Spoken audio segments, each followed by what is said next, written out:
Tu n'es pas la personne que tu crois être. Et Jésus non plus n'était pas l'homme que l'histoire appelait le Messie. Il avait deux visages. D'un côté, un enseignant public qui parlait en paraboles pour protéger les foules de vérités qu'elles n'auraient pas supportées. De l'autre, un initiateur qui révélait à ses proches des secrets explosifs, si dangereux qu'il aurait pu être tué sur le champ en les partageant. Ce soir, tu vas découvrir pourquoi tu n'as pas été créé pour la foule. Pourquoi ton âme a toujours faim d'un savoir interdit. Pourquoi tu t'es senti étranger dans chaque église, chaque religion, chaque système spirituel. Car tu fais partie des porteurs de flammes. Tu es de ceux qui sont cachés. L'un des rares êtres capables de recevoir ce que Jésus n'enseignait qu'en privé.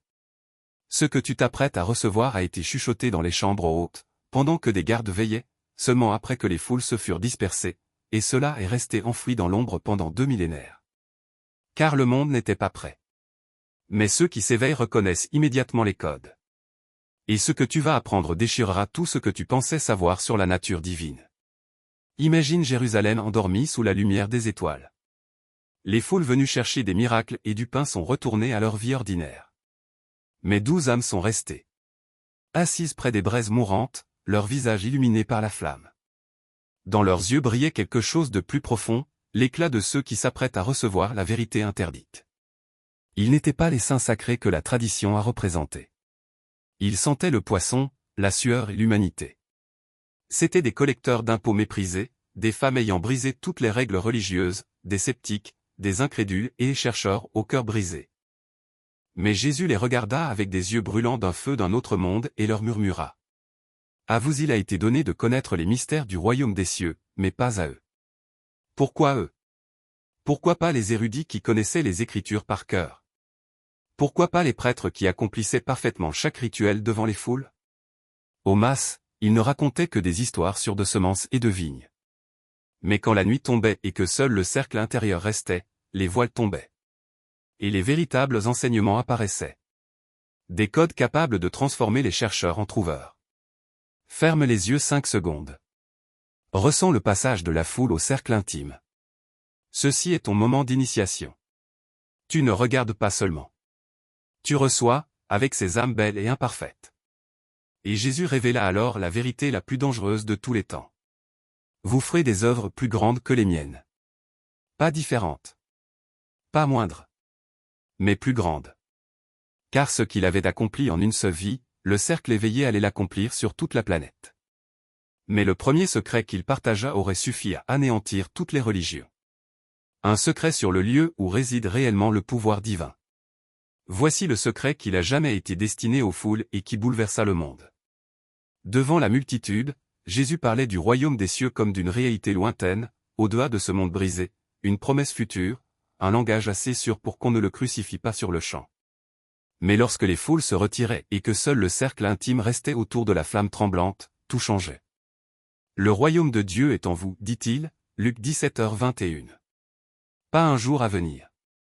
Pas une récompense gagnée par la bonne conduite. Pas une attente après la mort. Non. Accessible ici et maintenant, dans ce souffle.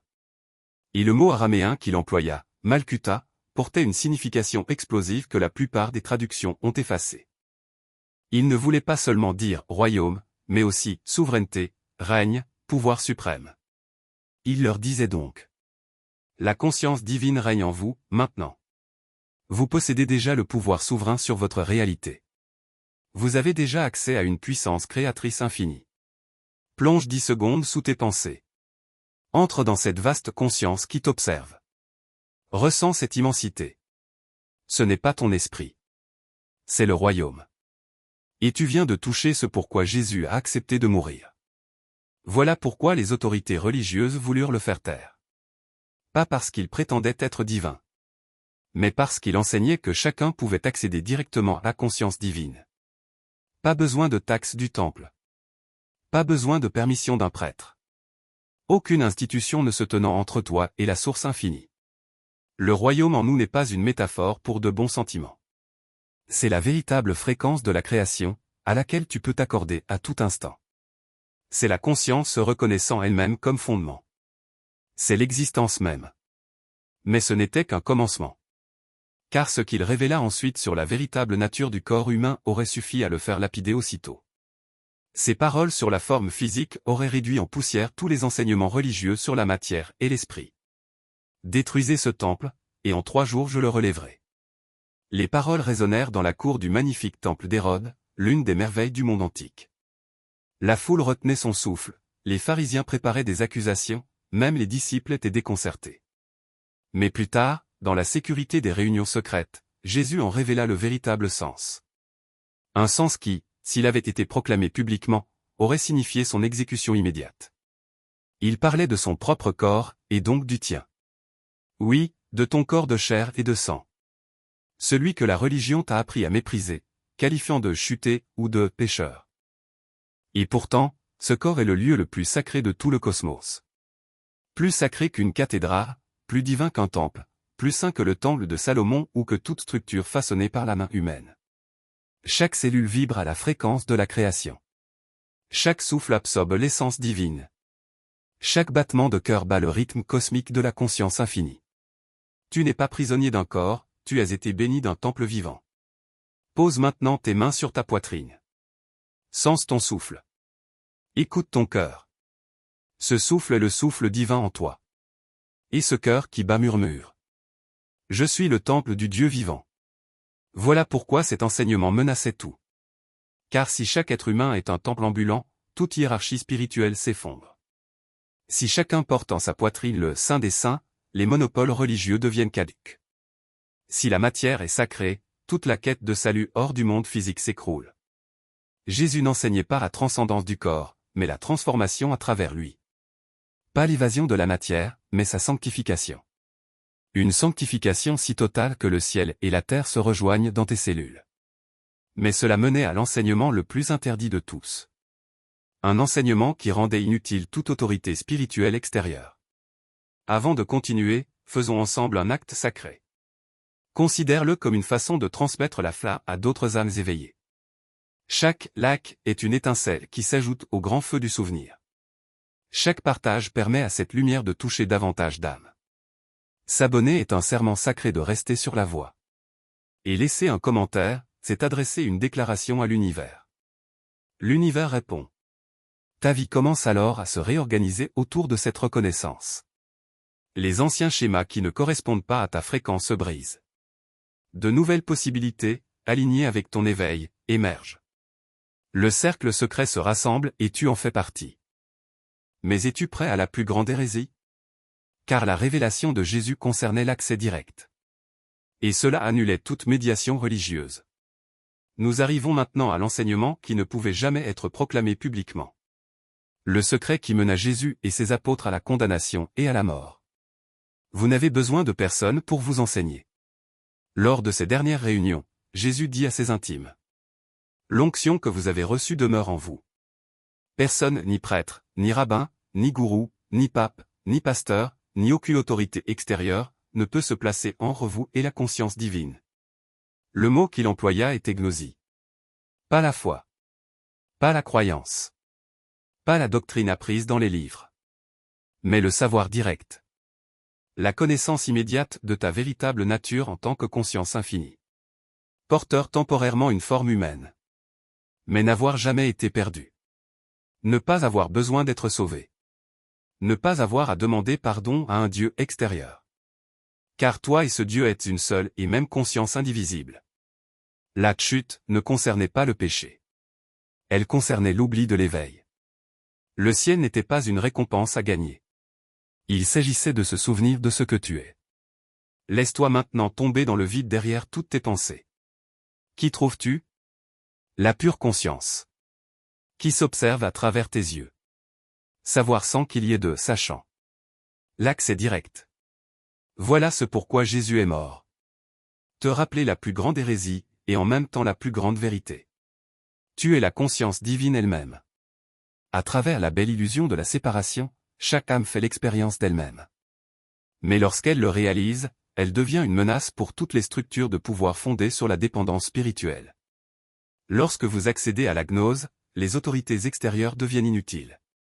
Non pas parce que vous les rejetez, mais parce que vous reconnaissez la même source qui coule à travers toutes les formes. Dans votre lien avec l'infini, vous devenez souverain. Pourtant, le secret le plus profond n'a pas encore été révélé, le mystère de la résurrection, qui dévoile la véritable puissance de votre corps. Voilà la couronne des enseignements secrets de Jésus.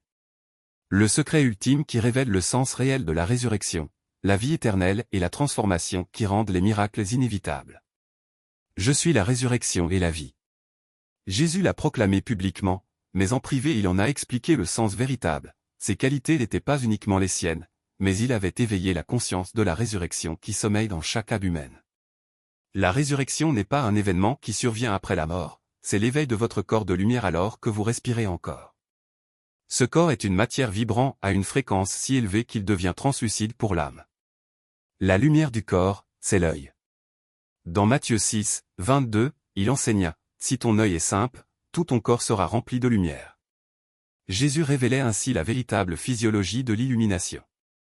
Quand la vision intérieure s'ouvre, quand la conscience se tourne vers elle-même, tout l'être devient un réceptacle de lumière pure.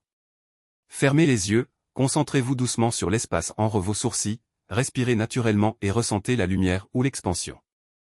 Laissez cette expérience vous traverser, c'est votre corps de résurrection. C'est ce qui permit à Jésus de marcher sur l'eau, de multiplier les pains et les poissons. Ce ne sont pas des tours surnaturels, mais des expressions naturelles de la conscience vibrant à sa véritable fréquence. Il dit à ses disciples, « Vous ferez des œuvres encore plus grandes que les miennes. » Car ce qu'il accomplit en une vie, ses disciples éveillés allaient l'accomplir à l'échelle planétaire. Les êtres humains allaient se souvenir de la manière d'activer leur corps de lumière, découvrant que la résurrection n'était pas une promesse lointaine, mais une possibilité immédiate. Le corps de lumière que Jésus manifesta n'était pas son bien exclusif, il représentait le destin évolutif de chaque âme éveillée. Voici donc le dernier secret, une révélation si profonde qu'il a fallu 2000 ans à l'humanité pour être prête à recevoir. Lors de leur dernière soirée ensemble, Jésus dit à ses proches, « Je ne vous appelle plus serviteurs. Je vous ai appelés amis, car tout ce que j'ai appris de mon Père, je vous l'ai fait connaître. » Des amis. Des égaux. Des co-créateurs. Il n'est pas venu créer des adorateurs, mais éveiller le Christ. Il ne voulait pas de suiveurs, mais des égaux capables d'incarner la même conscience divine qui brûlait en lui. Chaque parabole, chaque miracle, chaque enseignement visait à allumer la flamme de la conscience christique dans le cœur des hommes. Vous n'êtes pas venus pour adorer la lumière. Vous êtes venus pour vous rappeler que vous êtes la lumière. Ressentez cette descente dans chaque cellule de votre être. Je suis la lumière du monde. Je suis le chemin, la vérité et la vie. La même conscience qui s'exprimait à travers Jésus s'exprime maintenant à travers vous. Voilà la prophétie secrète qu'il partagea avec ses proches.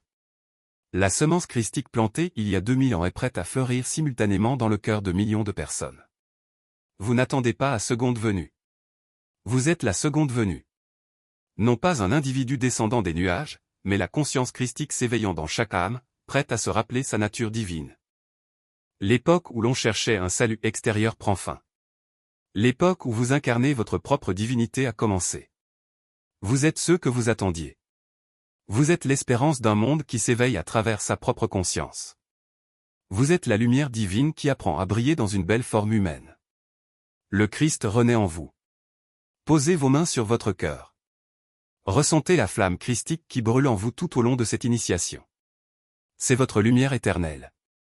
Le même feu qui illumina Jésus et Bouddha. Le même secret partagé par tous les êtres éveillés de l'histoire. Et maintenant, vous portez ce secret en vous. La question est, que ferez-vous de ce feu qui brûle dans votre âme? Celui qui a initié cette transmission, ce n'est plus toi, cette version est morte. Ce qui demeure, c'est le Christ éveillé. Prononce ces paroles depuis la vérité la plus profonde de ton être. Si aujourd'hui tu as senti les flammes s'agiter en toi, sache que le chemin ne s'arrête pas ici. Il existe une chambre secrète, réservée à ceux qui sont prêts à descendre plus profondément. Si tu ressens l'appel, entre, car une fois le seuil franchi, tu ne marcheras plus jamais seul. Bienvenue à ta véritable identité. Bienvenue à ta véritable mission. Bienvenue à la seconde venue. Le chemin continue, les mystères s'approfondissent, et toi, enfin, tu es chez toi.